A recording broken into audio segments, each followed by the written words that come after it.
The 4th year after Gray Lee passed away, I went to his grave to talk to him, only to find that the tomb had already been moved. I panicked and rushed home, telling my son to call the police. My son sighed and said, "Mom, Dad was never buried there, he was laid to rest together with Aunt Fei Ju."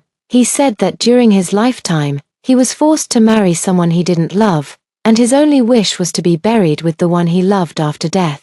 The Fei Ju he mentioned was none other than Gray Lee's first love, whom he had yearned for over 30 years. When I opened my eyes again, I found myself back on the day Gray Lee abandoned me after my miscarriage to go find Fei Ju. This time, I didn't beg. Instead, I quietly booked a ticket to leave. I stayed at the clinic for 3 days and was only discharged when the abdominal pain became bearable. Gray Lee didn't visit even once during those 3 days. I handled everything myself, getting medicine, receiving injections, and paying the fees. He was too busy wiping away the tears of Fei Ju, who believed she was being forced into marriage, and comforting her. How could he spare any thought for me? As I was packing my things at home, Gray Lee walked in and glanced around the house with displeasure. "I've been gone for 3 days, and you didn't even think to tidy up the house. It's a complete mess." Truth be told, it was just the bed not being made and a few clothes lying around, but this is how he always treats me. The slightest dissatisfaction and he can pull a long face. I gave him a sidelong glance without stopping my hands from packing, saying coolly, "I just got out of the hospital." Gray Lee's figure paused slightly. He pursed his lips and looked at me for a moment, then surprisingly took the initiative to help me organize the wardrobe, his voice softening a bit. "How's your recovery going?" I scoffed, never expecting him to ask such a thing. 3 days ago, when you abandoned me lying in a pool of blood and rushed recklessly to find Fei Ju, you didn't look back even once. Not bad. I didn't lift my eyes to look at him as I packed all my clothes into the bag. Gray noticed what I was doing and casually asked, "Why are you separating our clothes? Take it out to wash." I hugged the bag, never giving him a single glance the entire time. Clearly, he didn't care in the slightest what I intended to do either. Nodding casually without another word, after placing the bag in the woodshed, I turned back toward the house. Gray Lee held a delicately wrapped bag in his arms, waving at me with a gentle smile. "Come here, I bought this for you specially when I went to town." I stood quietly in place, but he didn't show impatience. Instead, he walked toward me with a warm smile. He tore open the bag, took out the veil inside, and pinned it on my head. Leading me to the mirror, he nodded with a smile. I saw the bride wearing this veil at the wedding, and my first thought was that it would look absolutely stunning on you. So I bought it for you. Staring at myself in the mirror with the veil on, a wave of bitterness washed over my heart. In my past life, I waited in vain for Gray Lee to buy me a veil or even propose a wedding ceremony to make up for what we missed. Yet in this life, simply because I didn't throw a tantrum, he fulfilled my wish. In the past, I would have been deeply moved, but now my heart is as still as water. I took off the veil and said expressionlessly, "I don't like this thing." Gray Lee didn't expect this reaction from me. His face was full of disbelief as he glared at me with furrowed brows and angry eyes. It was as if to say, "You really don't know what's good for you," he said in a stiff tone. "Take it or leave it, as you wish. I have something to tell you. The factory is about to select you as an advanced worker. Isn't it? Fei Ju is ranked right after you. You should take the initiative to tell the factory that you don't want the spot and let Fei Ju have it." I looked at him with dim eyes. No wonder he was being so ingratiating earlier. He was waiting for me here all along. The spot was something I earned myself. A concise and clear statement of my stance. I wasn't willing to give it up. He glanced at me impatiently, his brows furrowing into a deep frown. "Fei Ju is now married and moved to the city. Only advanced workers are qualified to work in the city. As a woman, can't you try to understand her difficulties?" I scoffed. Fei Ju is already married, yet he still goes to such lengths to make plans for her. No wonder he's been holding on to it for over 30 years, recalling my past life. The advanced worker qualification I was certain of was suddenly revoked and given to Fei Ju instead, judging by his current attitude. It's likely that he schemed to ruin my eligibility for the selection for Fei Ju's sake. Not a chance. I averted my gaze and calmly stated, "This qualification was earned through my own efforts." Gray Lee was infuriated by my composed demeanor, clenching his fists and saying through gritted teeth, "Aria Wu, I really don't know how I ended up marrying such a cold-blooded and heartless woman. You have no compassion at all." He slammed the door heavily on his way out, making the already dilapidated wooden door creak loudly. Gray Lee went into the city again and didn't return all night. I only found out this news from the ticket seller brother. It goes without saying who he went to find. In his previous life, he wouldn't have gone to the city after a quarrel. At most, he might have spent a night in the school office, waiting for the next morning when I would humbly go to the school gate to beg him to come home, or perhaps, I had no idea when he went to the city. But in this life, I will never crush my self-respect to please him again. At the station, I bought a train ticket to Shenzhen for 5 days later. Instead of rushing home, I wandered around the city for a while. This was my second time in the city. The last time was when Gray Lee brought me here, walking down the street. I couldn't help but recall the early days of my relationship with Gray Lee. I met him through a blind date. He's very straightforward and not very good at sweet-talking girls. After just a few meetings, he asked me, "Do you want to take a walk in the city?" As we walked through the city, he pointed out all sorts of interesting things to me. He bought me cotton candy, candied hawthorns, and lots of hair clips. That was the first time I ate something so sweet it made my teeth ache. As we walked, he suddenly took my hand. I could hear his nervous heartbeat, and he said, "Aria, I don't know how to properly treat a girl. I heard that if you like someone, you should keep buying them things." Back then, I didn't understand what a confession was, and somehow I ended up being with him. If I had known back then that Gray Lee often came to the city to pursue Fei Ju, perhaps I wouldn't have looked forward to returning to the city so eagerly afterward. I waited faithfully by Gray Lee's side for half a lifetime.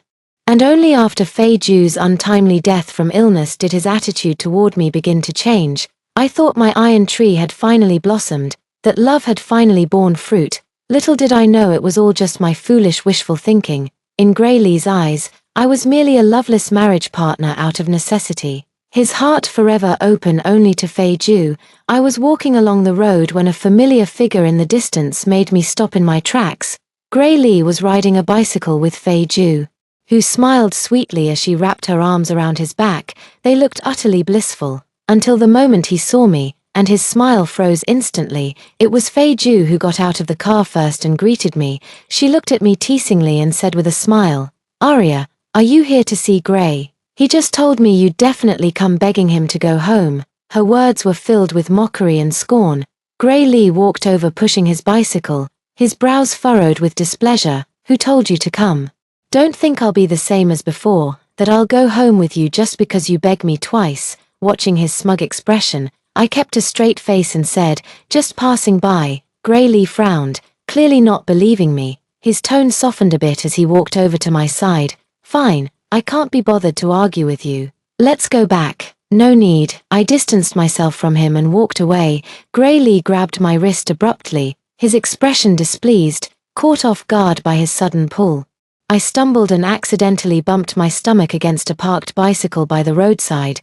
Pain instantly spread throughout my body, and I crouched down, curling up tightly. A look of panic flashed across Gray Lee's face as he quickly squatted down and asked me urgently, "What's wrong? Did you hit your stomach? Come on, I'll take you to the clinic." Frowning, with cold sweat from the pain on my forehead, I weakly nodded at him. He helped me up, placed me on the bicycle, and had barely ridden a few steps, Fei Ju suddenly let out a sharp cry, and Gray Lee quickly stopped the bike, anxiously asking her, "What's wrong?" Fei Ju slumped to the ground, pointing at her ankle as she looked at him. "I think I sprained my ankle." Gray Lee put down his bicycle and walked towards her. I knew that once he went over there, he definitely wouldn't take me to the clinic anymore. Sure enough, Gray Lee hesitated for only a moment before solemnly helping me down, saying apologetically, "Fei Ju's situation is more serious. Wait for me to take her there, and I'll come back to get you. Hang in a little longer."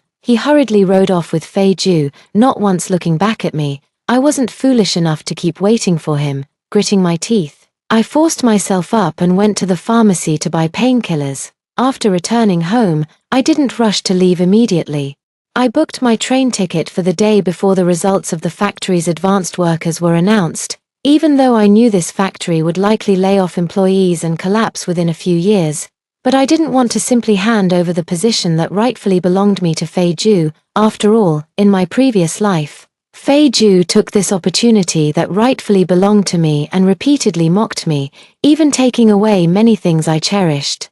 I went to the factory and insisted that the opportunity must be given to me. It was what I deserved. On the day the selection results were supposed to be announced, Section Chief Wang sent someone to call me to the factory. Gray Li and Fei Ju were also there. He hadn't returned since our last trip to the city. I suppose these days you've been by Fei Ju's side day and night, taking care of her with all your heart. His gaze fell upon me, as if 1,000 years of frost weighed down on me.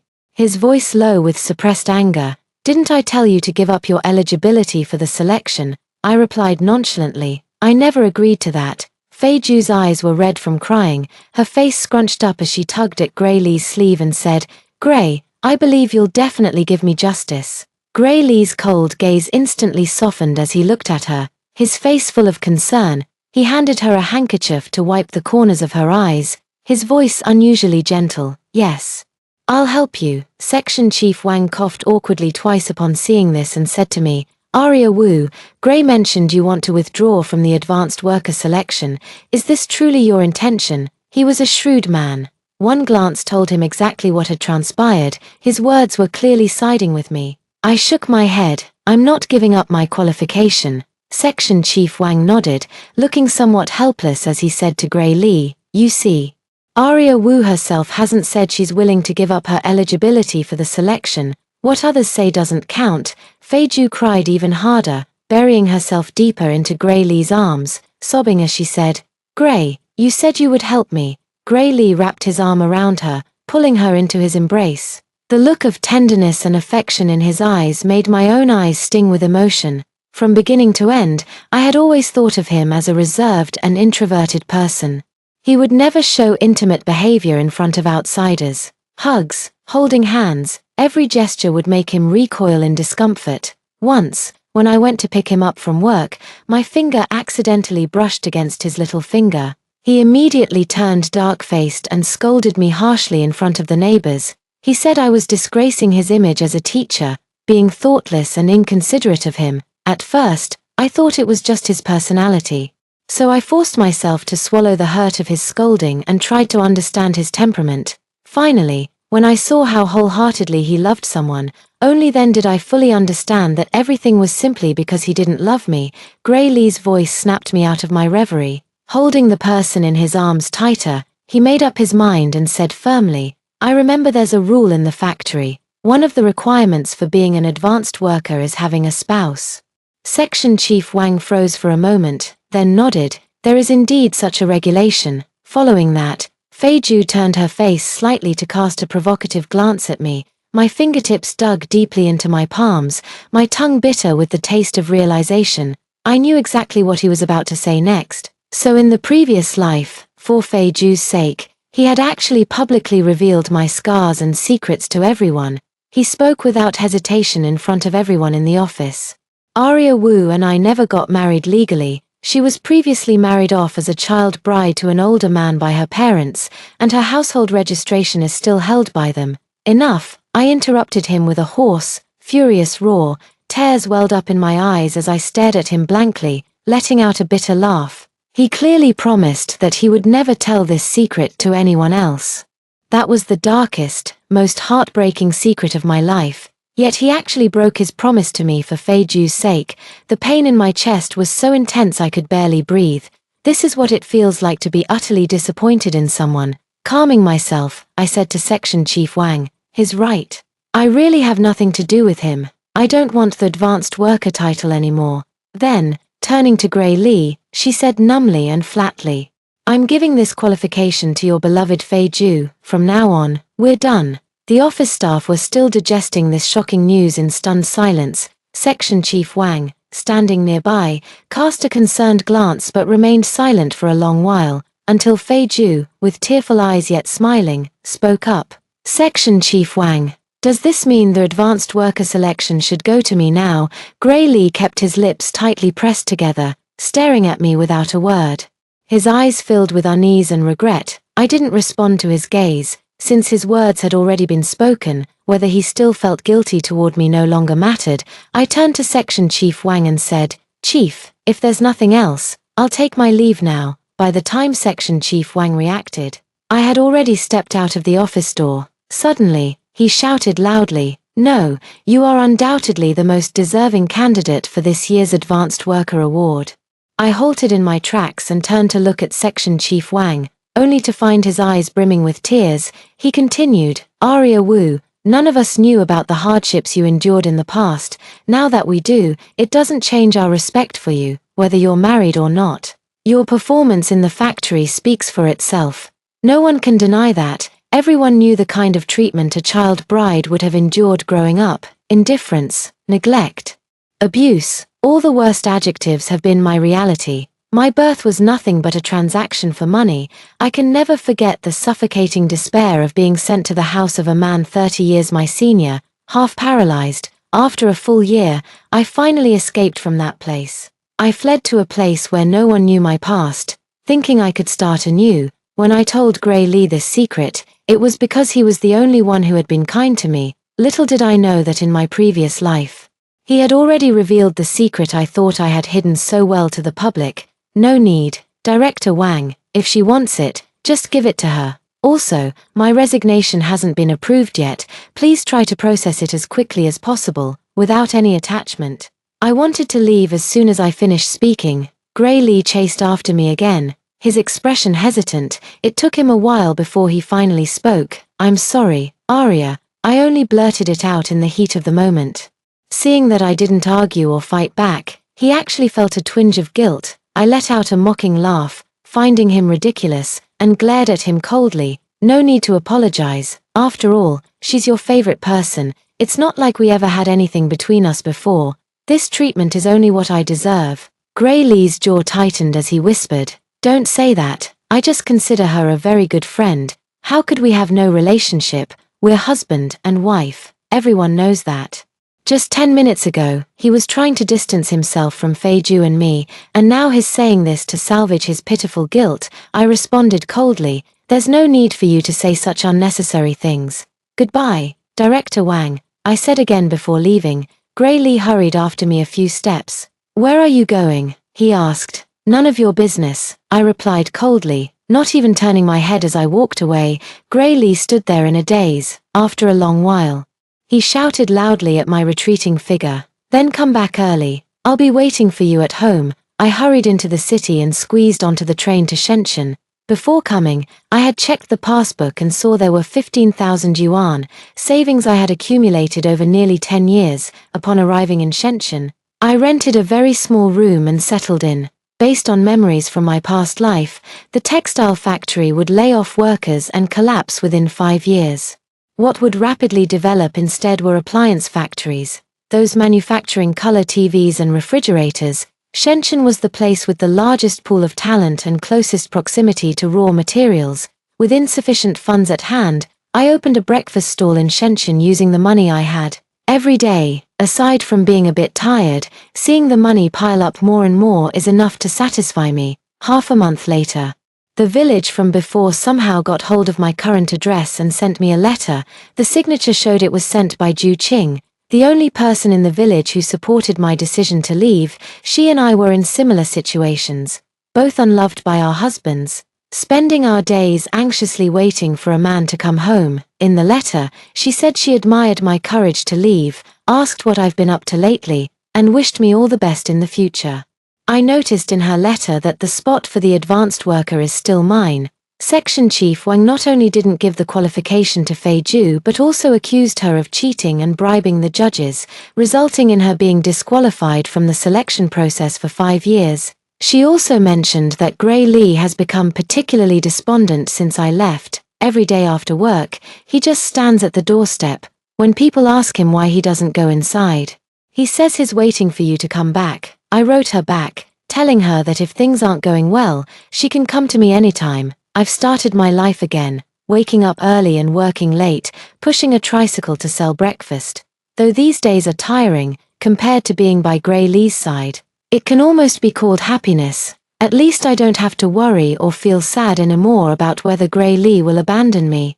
Not even a week passed before Ju Qing appeared at the door of my rented place, carrying a bag of luggage in her hand. I had just finished pushing the cart back and smiled at her. Made up your mind?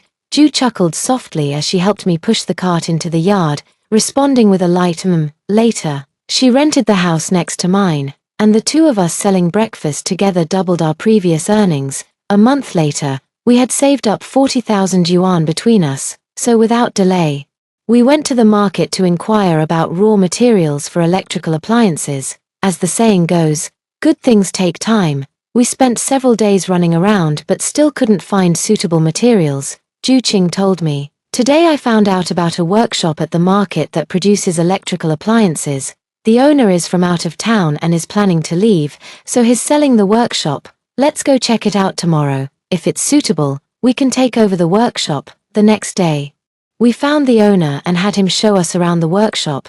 The location was ideal, and the workshop wasn't too large. It was within our capabilities. "Boss Shu, what's your asking price for this workshop?" After the tour, being somewhat satisfied, I went ahead and asked about the price. Boss Shu looked between me and Ju Qing for a moment before posing an unrelated question. "Do you have any skilled workers with electrical manufacturing technology? Do you understand this industry?" This question really caught us off guard. Neither Ju Qing nor I had any knowledge in this field. We had just jumped in head first. He understood just by seeing Ju Qing and me exchange a glance. After deep thought, Boss Shu looked at the workshop and said, "This represents half my life's work. If it weren't for urgent matters back home, I would never consider selling it." An idea occurred to me, and I tentatively asked him, "Boss Shu, how about this? Instead of buying the workshop, we invest in it. You'd remain the owner, handling the technical side. The two of us would be shareholders, responsible for sales going forward." Boss Shu's eyes were clouded with thought as he pondered for a long time before finally agreeing. Ju Qing and I were overjoyed, and to celebrate, we even went out for a special meal at a restaurant. Our happiness lasted until just before we got home, when we saw Gray Li and Ju Qing's husband standing at the doorstep. "Aria." Gray Li looked at me for a long time. His eyes slightly red, hesitating as if wanting to say something but ultimately only managing to call my name in a hoarse voice. I glanced at him, all traces of my earlier joy completely gone, and said with a frosty expression, "What are you doing here?" Faced with my icy demeanor, Gray Li seemed at a loss. After a moment of silence, he timidly replied, "I came to see you. If I remember correctly, there's no longer any relationship between us." I couldn't even be bothered to spare him a glance. Truly unable to comprehend how his previously indifferent demeanor had suddenly transformed into this, he even went so far as to come all the way here to find me. Gray Li pulled out something wrapped in an envelope from his bag and shoved it into my hand, saying, "This is the medal for being named an advanced worker, along with the bonus. Section Chief Wang asked me to give it to you."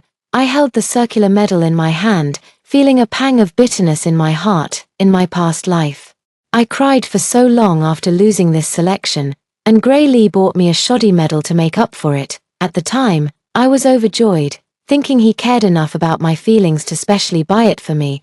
I never expected that he would just use my weakness to disqualify me from the selection, and seeing me cry made his guilt overflow. I accepted it, raising my eyes coldly to glance at him. "If there's nothing else, I'll head home first." Home was just a few steps away. But Gray Li grabbed my wrist, leaving me unable to move even half a step. I lowered my eyes to look at his hand, feeling somewhat ironic, and reminded him, "This is a public place. Aren't you afraid of tarnishing your image as a respectable teacher by pulling and tugging at me like this?" Gray Li visibly stiffened but still didn't let go of my hand. After a long pause, he muttered in a muffled voice, "There's something else. I'm here to take you home." I found this statement utterly unbelievable the moment I heard it. I raised my eyes to look at him, then after a long pause, let out a cold laugh and asked, "What, want to take me back so Fei Ju can vent her frustration over not getting the advanced worker title?" This was his usual trick, whether in my past life or this one, always offering a sweet, only to slap me awake right after. Let me know that every sudden kindness he shows me has a purpose, and that purpose is absolutely for Fei Ju. Gray Li grabbed my hand and pulled me back, catching me off guard as I stumbled into his arms. This was our first embrace, and his hands held me tightly around the waist. His voice trembled. I know I was wrong about what happened last time. I've been reflecting on my mistakes these past few days. I realize I haven't cared for you enough before, but I'll change from now on. Will you come home with me? For him to speak to me like this was already considered humbling himself. But my heart was as still as water, devoid of any emotion, and I pushed him away forcefully. Gray Lee's face showed panic, hesitation, confusion, and even a hint of anger. I've already come to beg you like this, so stop being stubborn. Just how far do you want me to go? I finally saw clearly that he hadn't changed at all. His earlier friendliness was just a cover. In front of me, he remains the one who, confident in his favored position, is fearless and always holds the upper hand. So when I didn't respond to his attempts to please me, he would quickly approach the threshold of impatience and anger. I faced his irritation with composure and calmly countered, Gray Lee, you came to me on your own, and now you feel you've been humble enough. Don't you think that's ridiculous? Gray Lee looked displeased, his expression heavy as he stared at me. After a moment, it was he who softened his tone first. All right, I was wrong just now. I spoke too harshly.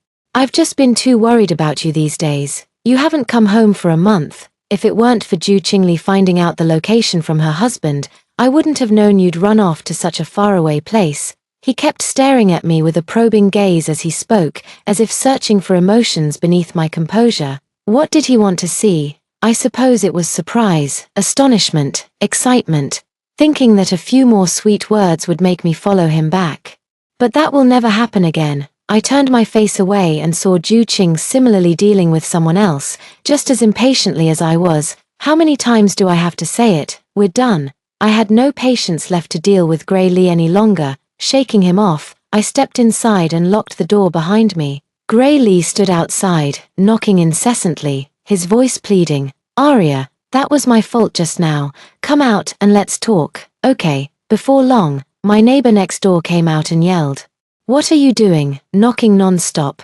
They don't want to see you. You're disturbing my child's homework. After that, the knocking stopped, and Gray Lee left after repeatedly apologizing. Excitedly, I cooked 3 dishes and brought them to Ju Qing's room, hoping for a long heart-to-heart talk. Only to find she had also prepared 3 dishes. We exchanged a knowing smile, and Ju Qing said, I never thought he'd stoop so low as to beg me like this. The 6-course feast couldn't even fit on the table, and I laughed heartily, spanning a lifetime. It feels like only now is the true beginning of days. We popped open 2 bottles of soda, clinked glasses, and I laughed unrestrainedly. Boss Shu has agreed too. I feel like this is what a fresh start truly looks like.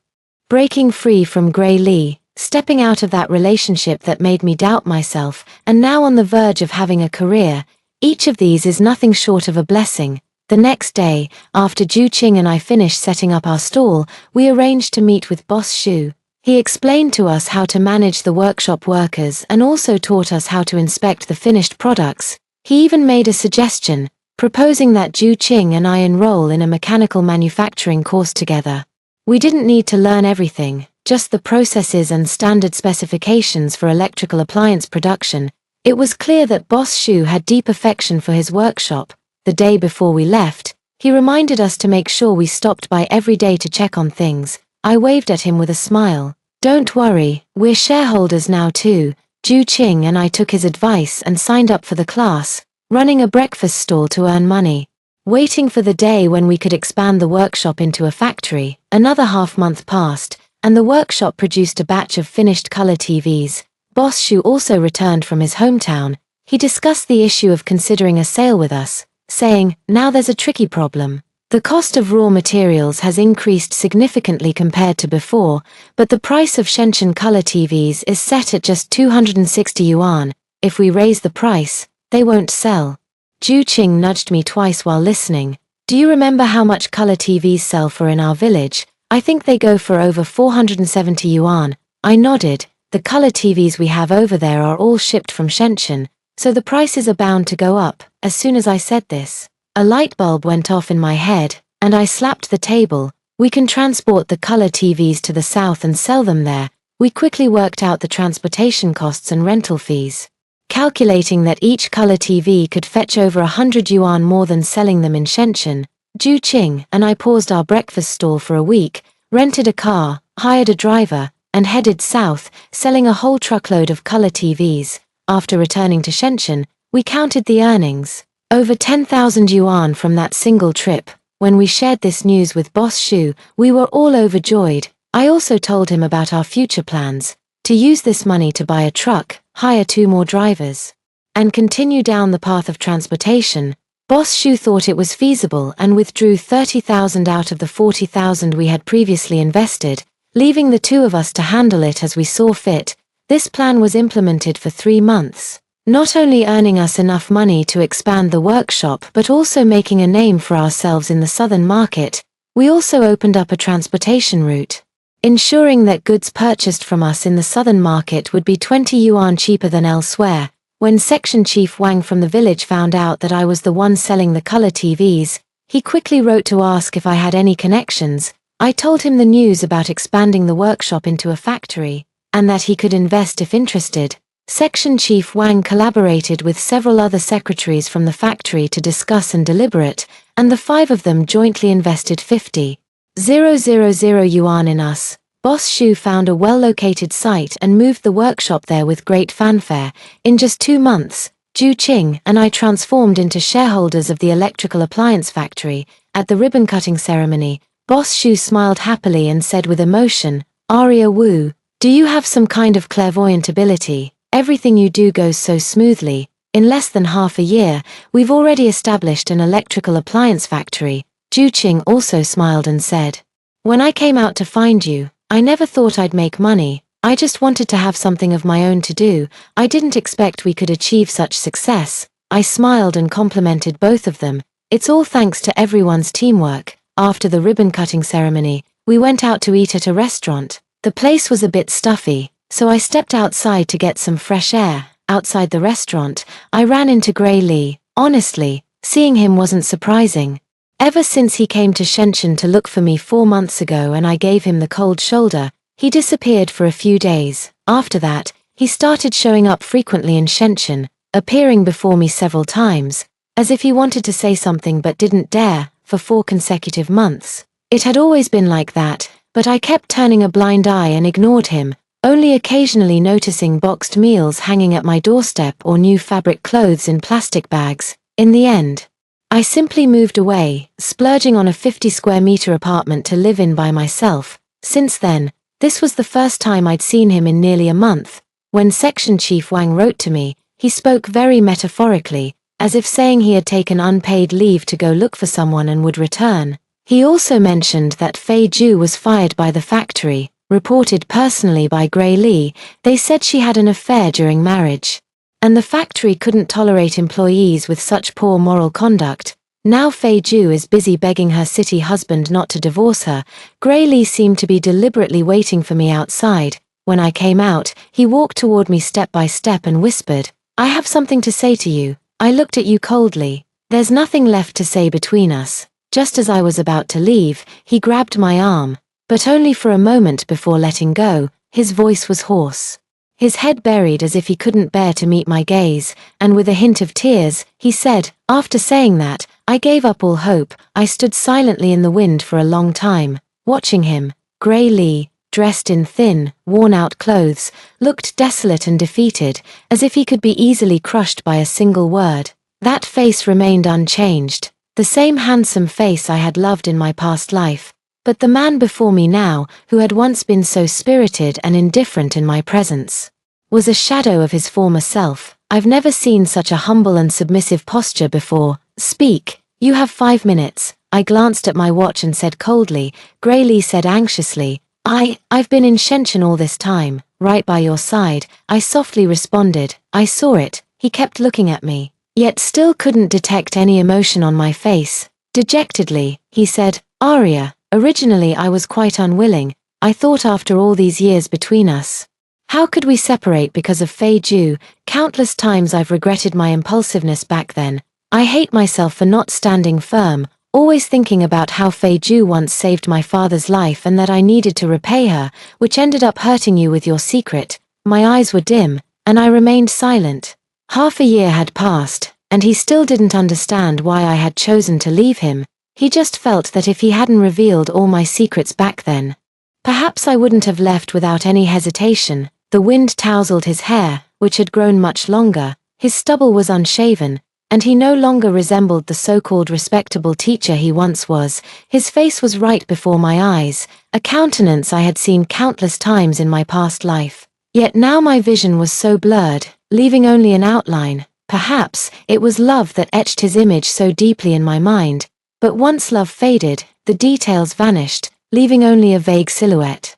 Choking back tears, he continued, "These past days I've seen it clearly. You're better off without me by your side." I tightened my coat around me, watching his tears with the same cold indifference he had once shown me in our previous life, and after a moment of silence, I said, "It wasn't just one thing that made me firmly decide to leave you, Gray Lee." He raised his bloodshot eyes to look at me, filled with melancholy and confusion, and answered hoarsely, "I know, I didn't care enough about you." I shook my head at his answer and said earnestly, "Because I can see our future. I can see that 20 years from now you'll still like Fei Ju. This incident is just an interlude, a temporary denial of your feelings for her." He shook his head firmly, refuting me. "No, I've already seen my heart clearly. All I've ever felt for her is gratitude. Arya, the person I've always loved is you. I'm used to having you by my side, chattering away. Without you, the house is so quiet and uncomfortable. This lifetime has brought many things I never expected. Events so surprising they could even be described as astonishing." Gray Lee confessed his feelings and spoke of love to me, which was one of them. I calmly interrupted him, "Then you'll have to get used to it, because I won't be by your side in the future." He suddenly closed his lips, his brows furrowing not in anger, but in sorrow. For the first time, I found myself using the word pitiful to describe Gray Lee. He lowered his eyes, wanting to say something but not daring to. Unsure whether it was the wind or overwhelming grief that made his shoulders tremble incessantly. After my words, he seemed to lose his soul like a puppet, staring blankly at the floor, letting tears fall unchecked. I remained indifferent and continued, "Actually, it's good that you spoke about that matter. At least now, nothing can hurt me anymore. I won't be hurt by anyone ever again." "Arya." Gray Lee gazed deeply at me, his lips parting several times before finally melting into a single phrase, "I'm sorry." I ignored his apology, instead glancing at my watch impatiently and saying, "Time's up, I should go in now." Gray Lee didn't pursue me further. He stood there motionless, still in the same spot even after we finished our meal and came out. Ju Qing whispered when she saw him, "How did he track us down here?" I casually replied, "Who knows, maybe he's just being shameless." Ju Qing nodded and said with a smile, "You know what, my ex-husband, who was dead set against the divorce before, finally agreed recently. Now I don't have any worries left." "That's great. Let's go out for dinner again tomorrow to celebrate." I smiled and turned to look at her, just catching a glimpse of Gray Lee frozen in place. He had been watching me, his gaze following. So the moment I noticed him, our eyes met. Gray Lee forced out a stiff, awkward smile, just like the first time we met in our past life. But back then, I remember thinking, how adorable he was. But now I only feel annoyed. Turning my gaze back to the front and continuing to walk forward, the three of us started our own company and created our own electrical appliance brand. At first, we sold very well in the southern market, attracting many businesses to collaborate with us, with the first pot of gold earned. I also told Ju Qing that the price of commercial housing would rise in a few years. Ju Qing didn't even bother to ask me where I heard the news and poured all his savings into commercial housing.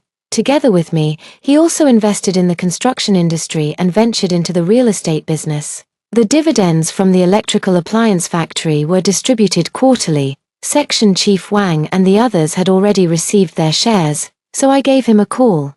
I asked for his bank account number to transfer the money to him. Section Chief Wang said, "I never intended to take this money back. You keep it." I found it strange and firmly refused, insisting on sending the money back. After hesitating for a long time, Section Chief Wang finally told me the truth. "Arya Wu, actually, this 50,000 yuan was given to you by Gray Lee. He said if he gave it to you personally, you definitely wouldn't accept it. So he asked me to give it to you in the name of investing in you. He said that in everyone's eyes, my business venture was just a small-time operation, and it wouldn't be long before I lost money. No one was willing to invest in me. But after telling Gray Lee, He handed over his savings passbook to have the money given to me. After some thought, I decided to send the money to Section Chief Wang instead. I told him that the factory wasn't doing as well as before, and this money should be saved to support the laid-off workers in the future. The people at the factory used to treat me quite well, so this money can be considered as repaying their kindness to me. Ju Qing and her ex-husband finally got their divorce certificate, and she dragged me to a photo studio to take a picture. Compared to when we first came out a year ago, both of us have changed. We've become braver and more resilient. Ju Qing caressed the photo, laughing until her eyes blurred with tears. With tears in her eyes, she said to me, "I never imagined, Aria Wu, that one day I could live like this." Tears of joy welled up in my eyes too. All that's in the past now. From now on, life will be good. I firmly believe that.